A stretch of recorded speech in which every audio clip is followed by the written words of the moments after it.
My name is Yim Rodriguez. I'm from Peru. I have lived in Peru for like 16 years. This piece is basically an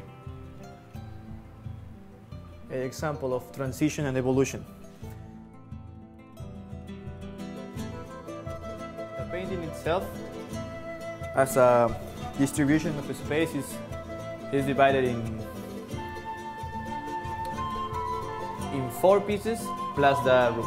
The first wall is basically a creation process, and the important idea of the first wall is the creation process.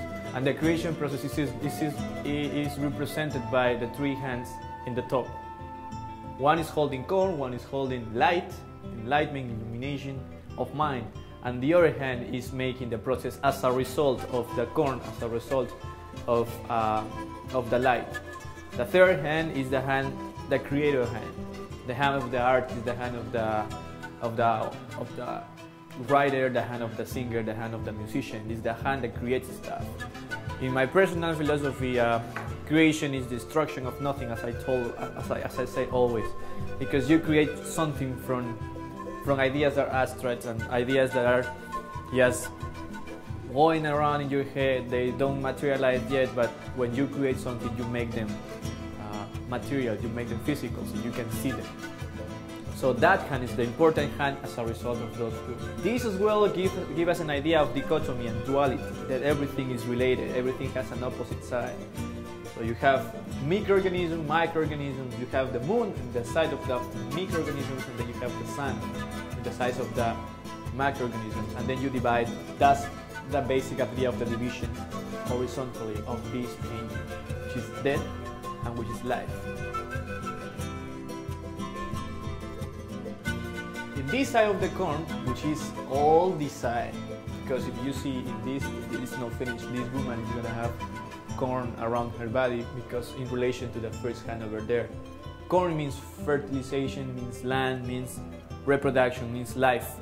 And this is a birth scene over here, which is a reflection, or this is a reflection of this small one.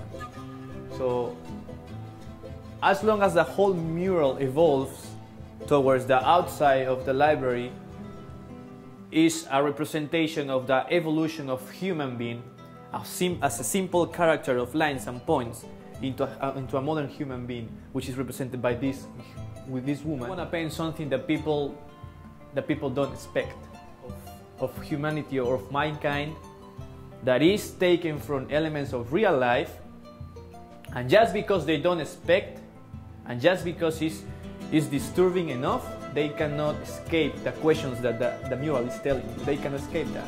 I believe painting or as a creation process is as magnificent as the creation of human being. In this, for example, if we want to put it in the Bible context, when God gives life to Adam and he begins, that's painting for me. It's like as magnificent as that moment.